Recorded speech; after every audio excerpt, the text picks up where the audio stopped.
La Méditerranée n'est pas seulement une mer, c'est un échiquier géopolitique où les empires se sont faits et défaits.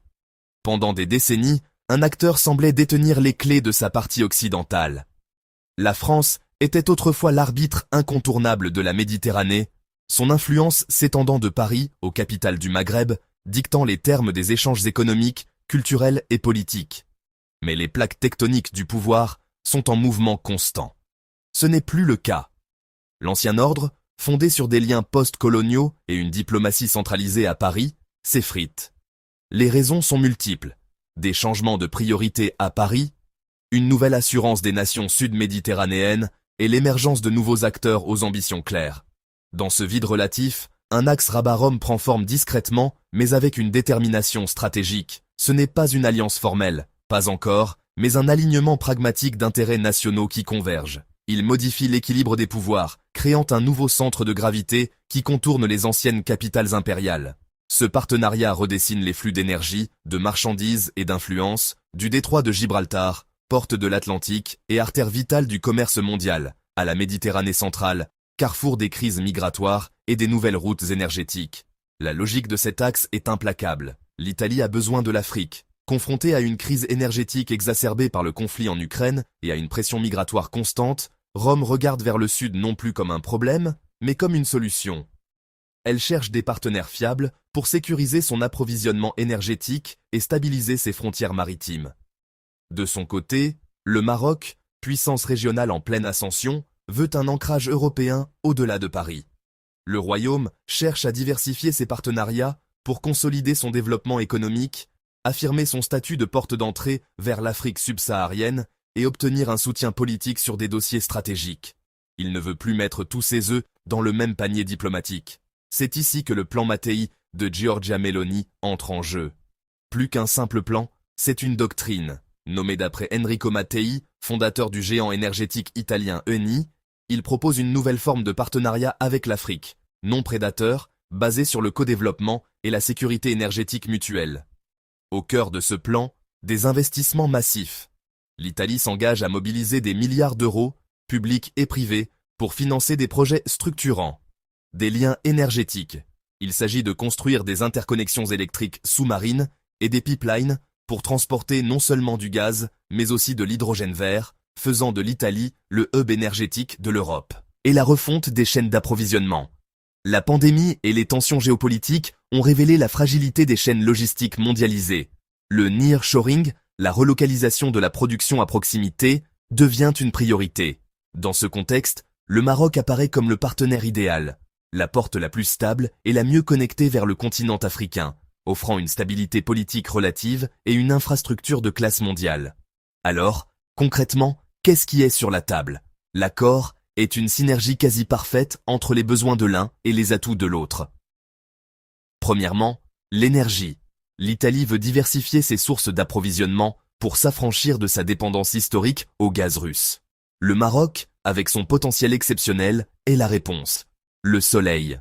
Le Maroc dispose de l'un des ensoleillements les plus élevés au monde, idéal pour des parcs solaires à grande échelle comme le complexe Nord ou Ouarzazate. Le vent. Ces milliers de kilomètres de côtes atlantiques et méditerranéennes offrent un potentiel éolien considérable, à la fois terrestre et offshore. Et la nouvelle frontière, l'hydrogène vert. En combinant son soleil et son vent, le Maroc ambitionne de devenir un leader mondial de la production d'hydrogène vert, l'énergie propre du futur. L'Italie, elle, a la technologie et le besoin pour l'importer et le distribuer en Europe. Deuxièmement, la logistique et le savoir-faire en réseau et port. C'est un échange de compétences. Le Maroc apporte son méga-hub, Tanger Med. Ce n'est pas juste un port, c'est le plus grand de Méditerranée et d'Afrique, une plateforme logistique intégrée connectée à plus de 180 ports dans le monde. L'Italie répond avec ses propres portes d'entrée vers l'Europe, comme Gênes, le débouché naturel vers les centres industriels de la Lombardie et du Piémont.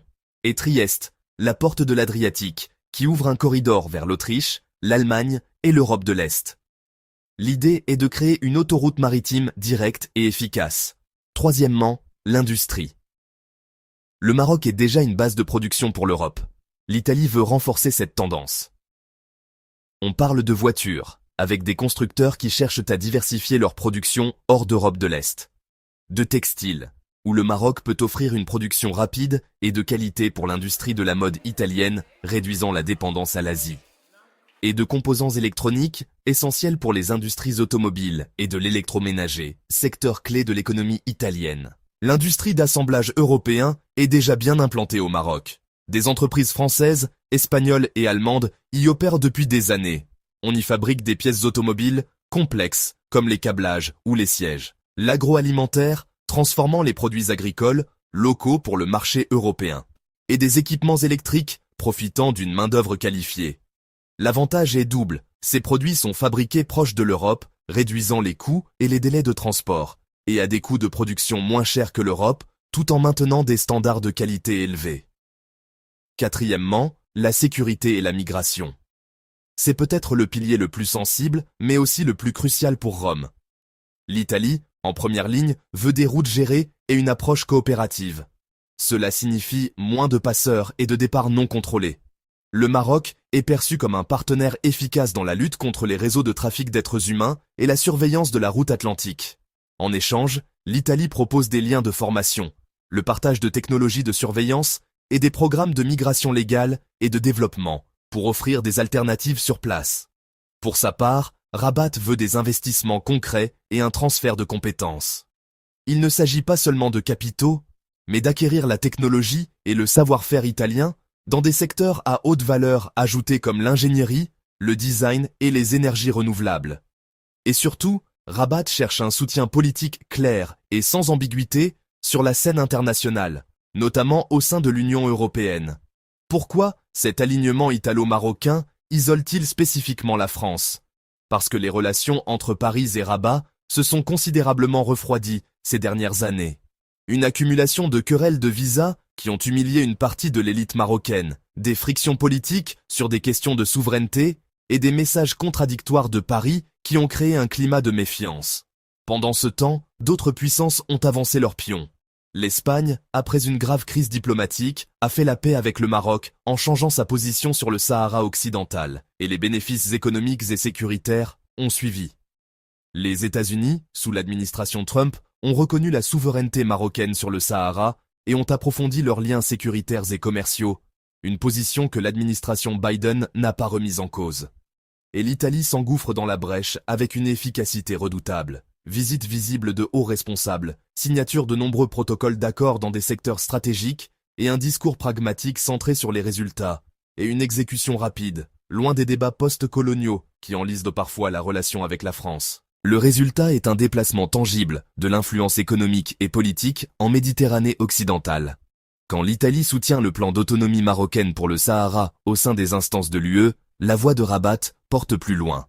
Quand le capital italien, à travers des entreprises comme Eni ou des fonds d'investissement, court vers l'énergie et les ports marocains, cela crée des dépendances mutuelles positives, et quand les chaînes d'approvisionnement de l'industrie européenne se redirigent via l'axe Rome et Rabat, cela ancre le Maroc au cœur de la stratégie industrielle du continent. Chaque accord signé, chaque conteneur déchargé, chaque mégawatt produit renforce cet axe et, par conséquent, le rôle de gardien traditionnel de la France diminue. Les gagnants de cette reconfiguration sont clairs. D'abord, le Maroc, qui réussit sa stratégie de diversification, se protège d'une dépendance excessive vis-à-vis de Paris et se développe en un hub continental incontournable. Ensuite, l'Italie, qui se positionne comme l'interface africaine de l'Europe, sécurise son avenir énergétique et gagne une profondeur stratégique qu'elle n'avait pas. Le perdant? Pas la France en tant que telle, mais une certaine idée de l'influence française, centralisée, historique et parfois nostalgique. Cette influence reste significative, mais elle est devenue moins décisive, forcée de composer avec de nouvelles réalités. Et ensuite, pour comprendre si cet axe se solidifie en une alliance durable, surveillez 3 signaux clés dans les 24 prochains mois. Signal numéro 1. Des accords concrets et financés sur l'hydrogène vert et les interconnexions électriques. Passe-t-on des protocoles d'accord aux décisions finales d'investissement? Signal numéro 2. La mise en place de corridors portuaires intégrés reliant Tanger-Med au nord de l'Italie. Verra-t-on des compagnies maritimes et des opérateurs logistiques italiens investir massivement dans cette route? Et signal numéro 3. Des positions politiques coordonnées et publiques au sein de l'UE sur les dossiers nord-africains et sahéliens. L'Italie deviendra-t-elle systématiquement le porte-voix des intérêts marocains à Bruxelles? Si ces trois éléments se concrétisent, alors l'axe Rabat-Rome ne sera pas qu'un simple titre dans les analyses géopolitiques. Ce sera de facto la nouvelle carte du pouvoir en Méditerranée.